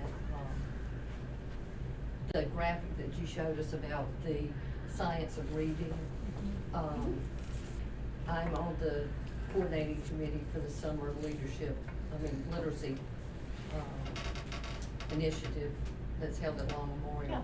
And the comment was made at our last meeting that the scores were so much higher this past year than they were before. Wow. So the ones coming in Yes. to choose the kids from. Wow. So that said a lot. I wanted you to know that that's being talked about in the community, and it has been noticed. That's great. That's awesome. Thank I was at the volleyball game on Tuesday, and I had 2 retired teachers wanting to know how they can get science of reading training so they can renew their license. Well, and I think it's a huge testament 'Cause to. I think it's required now to get a license, right, in elementary? I think you gotta have to. They do have to go through it. They gotta get it Mhm. to get a clear license. Yeah, yep. But I also know, and I know principals can probably speak to it way better than I can, but there's a lot of blood, sweat, and tears, and lots of tears, going through that process. I mean, it's More tough. tears than sweat. Yeah, yeah. It's a lot. It is a lot. Well, it's paying off. It is, and it's paying super off. exciting. It's just gonna take time for it to filter through, and that's why the PD that we're doing in 6-8 and 6-12, trying to layer that in, because we don't want to waste time either. But we are excited to see that. And I don't know what principal said it, talking about extra money for teachers. I've had an opportunity to tell our story quite a bit here lately, and what the teachers have to do now, just versus when I was teaching, and the legislation that has came down of requirements that has just pounded on top. If our teachers could just teach, if they could just teach the curriculum, that would be awesome. But, our folks, not only are they teaching the curriculum, they're being psychs and everything else that comes along with it. And, I think the question about what we do to motivate parents and students, I think if we had an answer, we probably could go on the road and make a whole lot of money. Because there's just, I feel like that maybe there has been a little bit of apathy more on the home front to say, okay, let's let schools take care of that. And I do think we've kind of gotten ourselves in a situation where we have changed curriculum so much that it wasn't what parents are used to. And so it's, they get lost in the translation of some of the stuff that we're doing. But kudos to what our teachers are doing every day, and our administrators, because they're the true heroes of what goes on every day inside of our buildings. And I just pay tribute to what they do every day. So we need to bring up Mr. Johnson and talk about the attendance part, right? Yes. All right. Thank y'all. Madam Chair, Board, pleasure to be back in front of y'all again. While Ms. Plume's getting that up, I'll tell y'all a little bit of how I came before you today. I am a part of the attendance committee with Ms. Rankin, Ms. Clark, and several representatives, school social workers, school counselors. I represent administration. We have teachers represented, and we've been meeting for a few months now. But originally, I was supposed to present to leadership something about what my study was about, as I'm pursuing my doctorate, which has turned into chronic absenteeism. And when we were on the call, Dr. Peterson so graciously offered for me to speak to the board. So that is how I'm before you tonight, afforded the opportunity. I appreciate that, Dr. Peterson. So I'm very brief because I think the team's doing good work. They need to hear what the team's doing. Yes, sir. The team is doing great work, and that's actually what I'm speaking a lot about tonight, what we've done and what we're doing. Chronic absenteeism, just to kind of give you a definition, is essentially kids that are missing 10% of school, and it's excused or unexcused. That's the piece that is a little bit different than principals and administrators are used to navigating. We're used to truancy. Compulsory attendance laws have been in place across the nation for years, but chronic absenteeism recently started being studied in the early 2000s. And then with the Every Student Succeeds Act, they suggested that it was a non-academic indicator. And North Carolina is one of the states that accepted that as their non-academic indicator, so we look at it each year since about 2014, 2015. So I'm going to speak through some of where we're at. Our initiative this year is Every Minute Counts. That's our logo. We decided that back in, I think, May or June we met.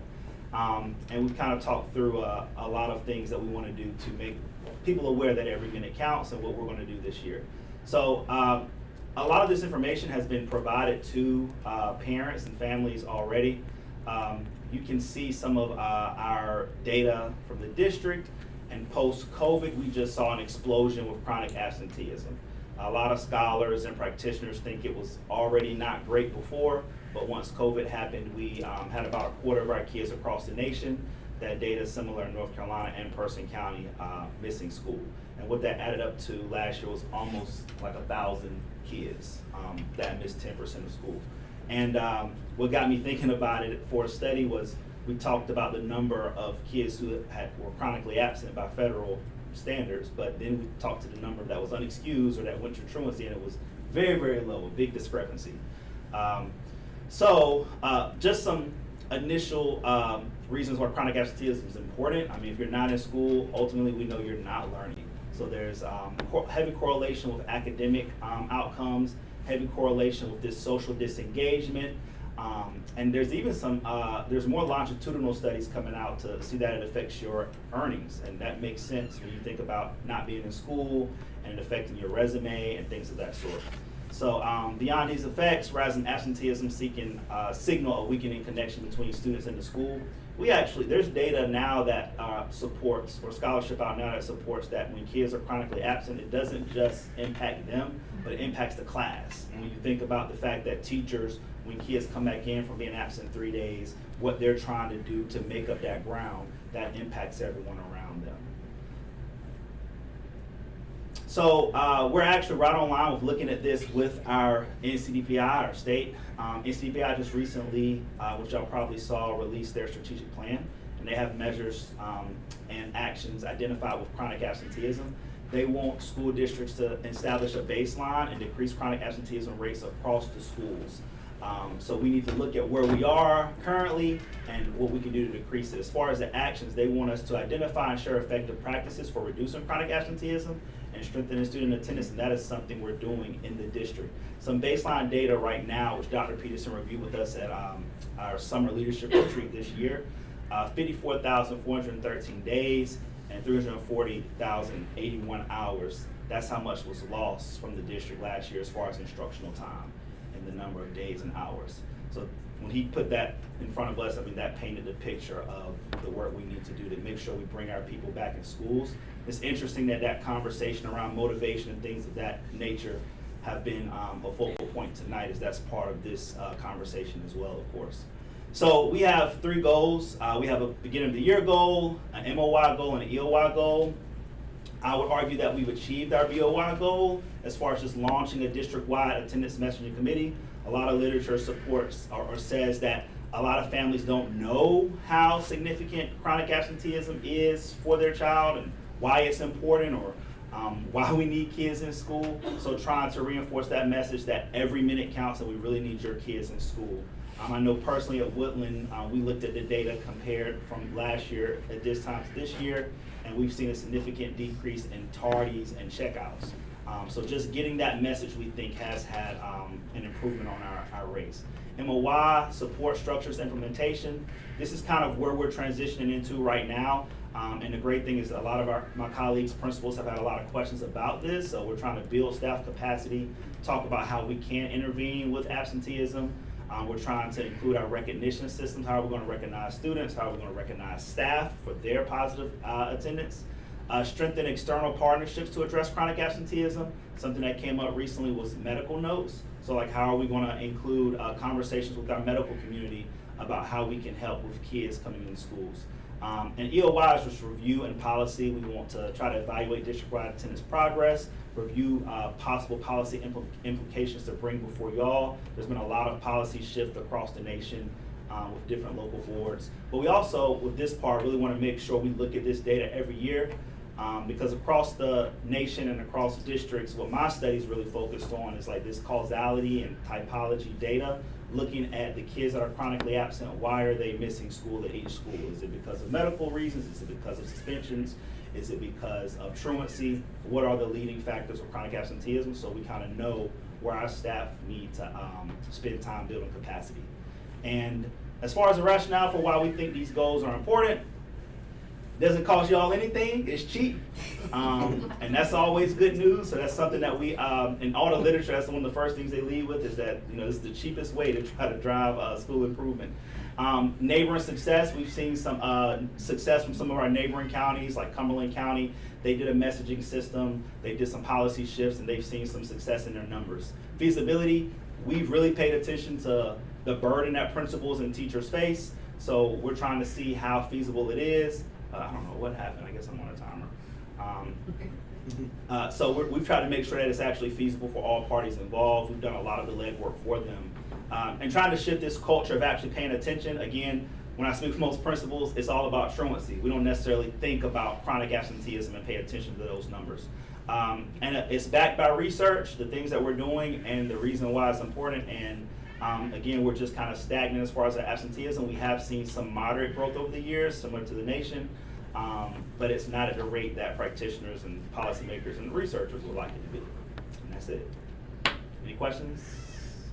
I was glad to hear you mention the conversations with the medical community. Can you speak to, just from your research, how much is just knowing more about like the spread of viruses since COVID impacting, kids coming to school? Because I remember teaching like in a couple weeks before COVID, there was a kid in my class who came in with the flu knowingly, Yes. and we don't want to go back to that. So how do we balance Yep. the two?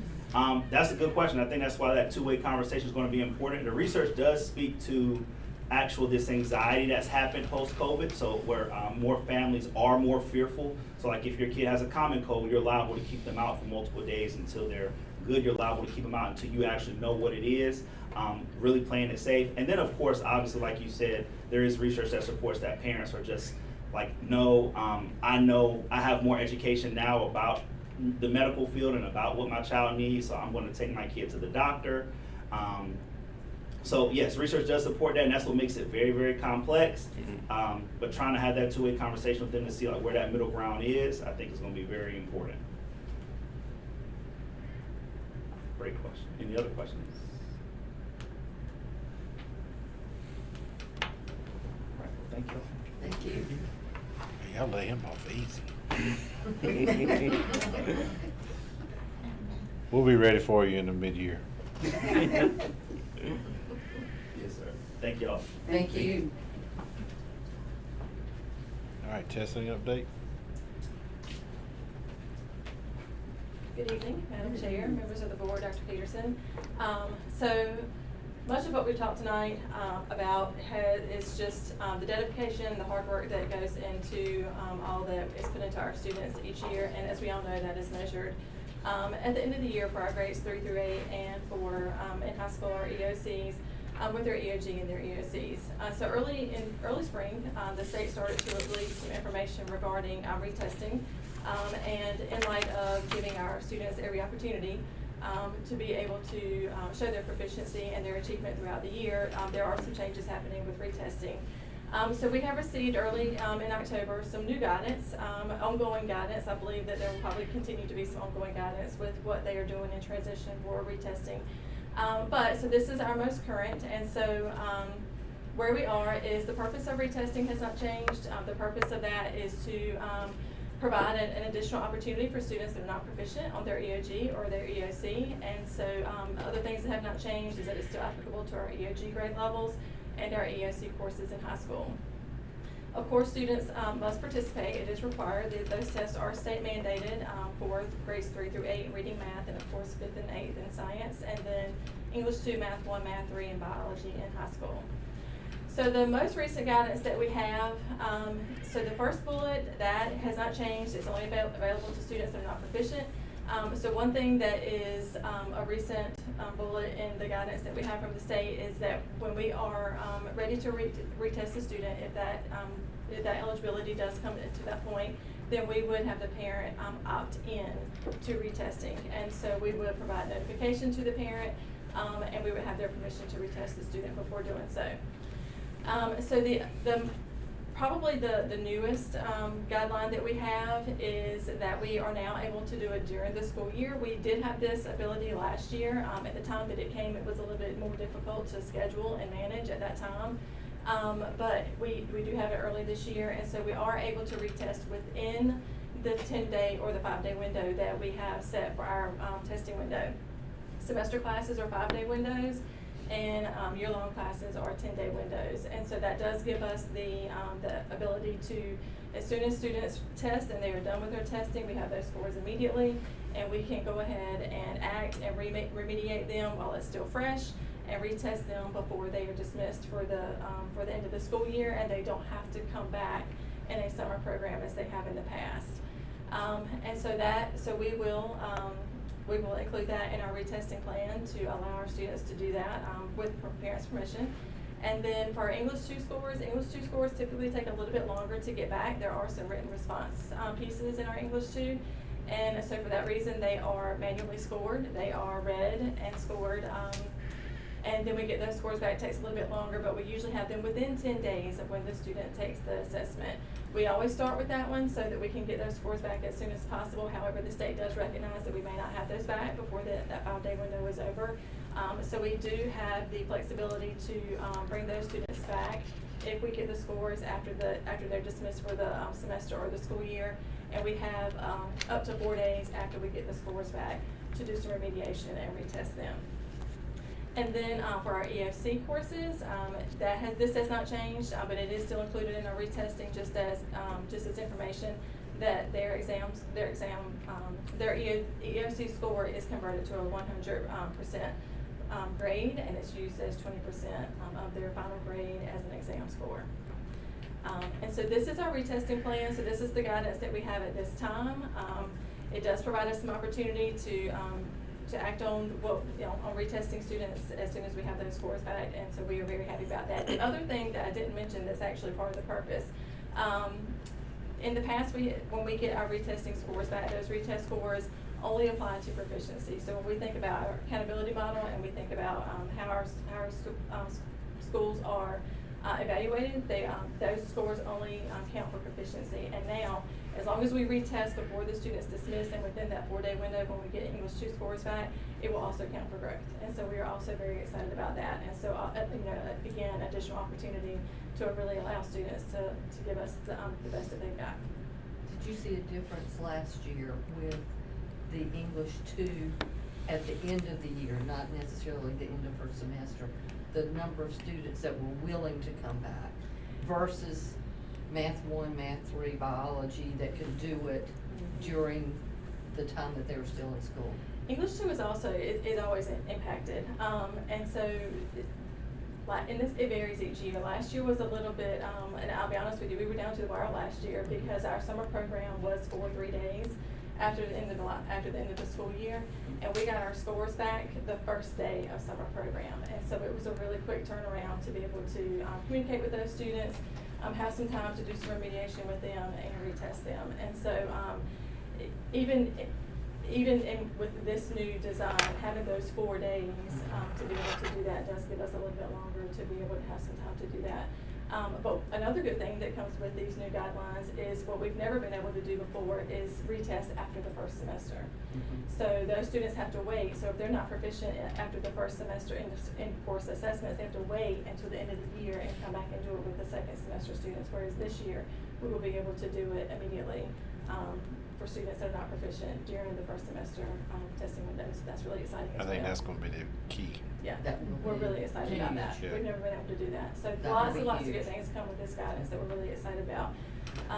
And as additional things come out, if there are more, but the transition that they're making with retesting. So we have put this retesting plan together to go ahead and move forward with what our plan is for that. The second item that I included tonight is informational. So this is a document that we have had in place. We did change the name of it. It was previously called an accountability plan. But it just outlines for our high school courses. This is included in the high school student codes of conduct and their information that's given to them. But it's an exemption policy, but only, so if you think in light of the retesting guidelines, a few things changed here, and so I just wanted to highlight what those changes were, just because this is a district guideline. So in section 1, the only thing that's different there, we did just add that the applicable courses for the exemptions are grades 9 through 12, because those exemptions are for our high school grades 9 through 12 only. And so then in section 2, the only thing that is different here is we did update the exam requirements to show how the 20% is going to be, where those scores will come from. And so the state does release a 100% conversion that is a score that the state gives us, and that score is aligned with what most districts use, and the scores for our students are compared against the students for the entire state. And so it really gives our students a baseline and comparison with everybody in the whole state, rather than a small group of students within our own district. And so that score, it will be the score that's used for that 20% exam grade. And then additionally, all of the retest opportunity is there, the remediation and retesting scheduling section is there, and the parent notification section is there. All of that is just a breakdown of everything that I just shared with you in the retesting plan, but it is now stated here in the EOC guidelines. And so that sums up the changes that were made to this document, but I did want to share those with you tonight. In light of what Mr. Johnson and his attendance committee is doing, has there been any discussion on lowering these absence for exemption from exams? There has not been a conversation with lowering those. So these are based on a semester course versus a year-long course, but that's certainly something that we can bring to the table. Would you take that to the committee? and Way bring back something? in the day, I'm talking way back in the day, exemption for a C was perfect attendance. So, and then it went from there. Why don't we take it back and bring it back after the mid-year? But any change in that will need to happen 26, 27 school year. Right, Yep. definitely, because this is But already. That's something we can definitely look Right. at. And Alice, this is definitely talking about motivating students, this is a motivator, you hear it constantly. Yep.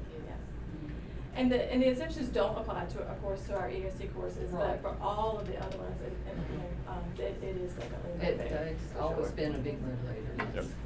Yeah. I just think maybe It's a the good number of thought. absences is a little high. Yeah, that's, definitely something to consider. All right. All right, thank y'all. Thank you. Thank you. Oh, good. Now we get to really ask questions. I'd like to say good evening to the board and to our North Carolina State Superintendent. It's been the most embarrassing thing ever. That's why she looks so solemn. All wearing black. You notice that? Yes. Well, let's shift gears and talk about money.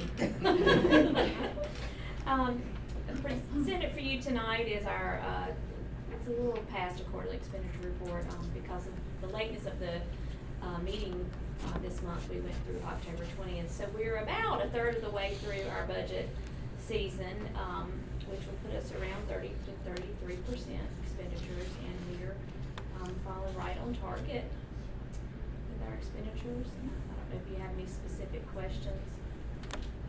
Capital budget is, of course, higher, but we are trying, working with facilities to get the projects done at the front end of the year instead of the end of the year, and Paul has done really well with that. So that is why that one is looking higher, plus we're at the end of our lob. That's our limited obligation bond with the high school, so that's pushing those expenditures. But I'll be happy to take any questions you may have at the moment. And this is just, there's no action on this, it's just for information. All right, the second item I have is, it's hard to believe, it's already time to start talking about our budget for 2026-27. So here is our calendar for the upcoming months, which takes us, the general statute requires that it be submitted to the county commissioners by May 15th. We do try to beat that deadline and send it to them earlier as they're working through their budget season. But this is our timeline to be in compliance with that and have a budget to them by May 15th. And again, you don't have to vote on this. This is just for information as we're planning for this upcoming fiscal year. Anything you'd like to see changed or done differently? That's good. Well, thank you.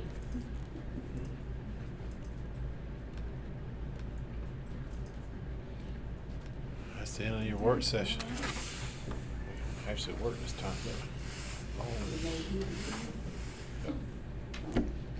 At this time,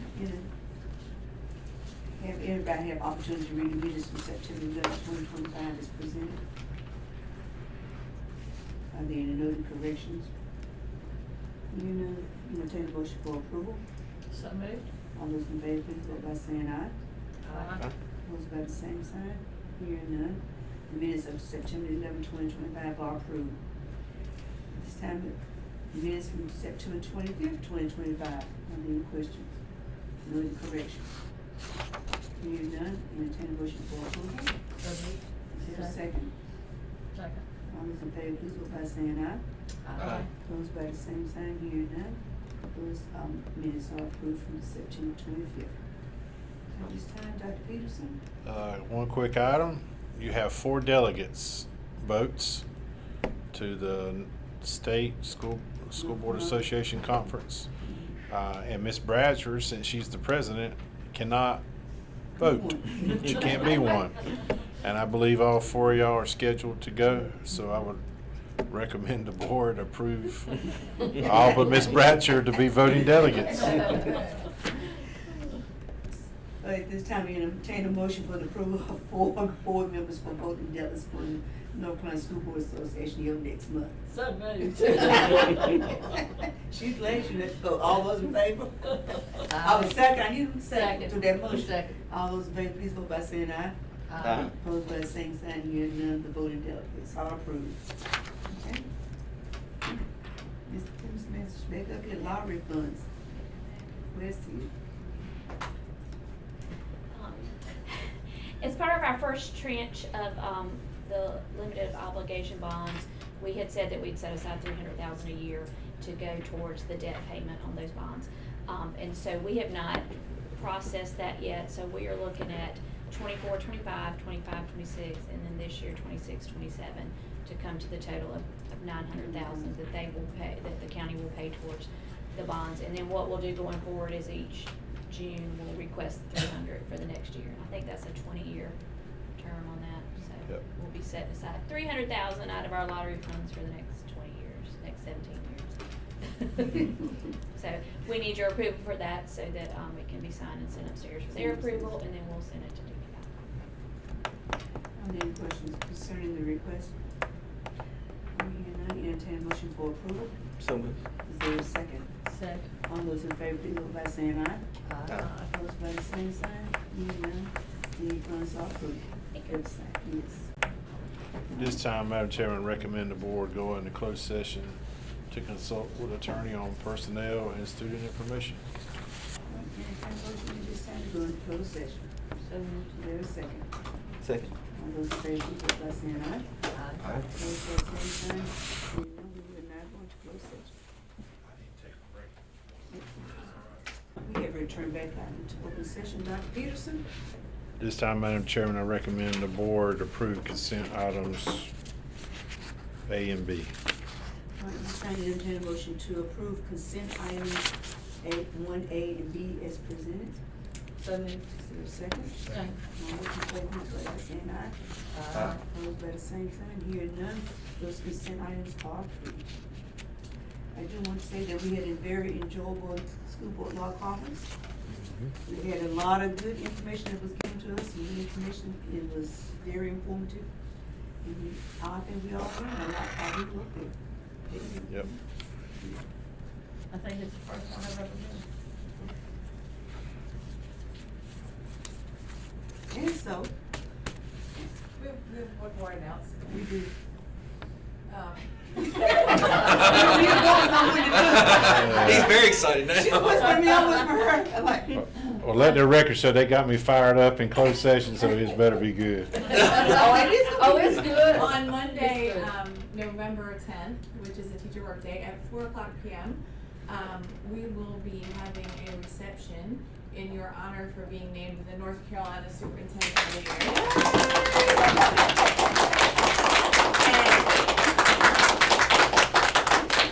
And the board Look had- at excited he is. And the board had nothing to do with it. We had nothing. We were innocent. Nothing, we're totally innocent. He is very excited. I'm glad to see your excitement come through.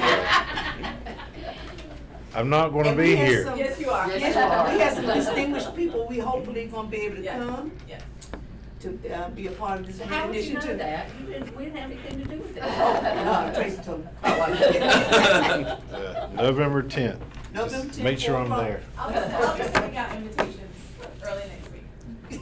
Thank you. Thank you. Thank you for taking care of this. Yeah, thank y'all. We were trying to figure out how we're gonna break this in. That felt very genuine, that thank you he gave me. Yeah. Appreciate it very much. I think we will be at the high school in the new cafeteria, but I will. But can we have an open house and ribbon cutting all at the same time, so we don't have to have multiple things? No, we can't do it just for you. But we do want to showcase the cafeteria. So. I'm just trying to kill a lot of stones that we've got to, No, it would take away I'm from what working on this those is. too, so. okay. That's gonna be another event. That would take away from this. All right, aren't we ready to adjourn?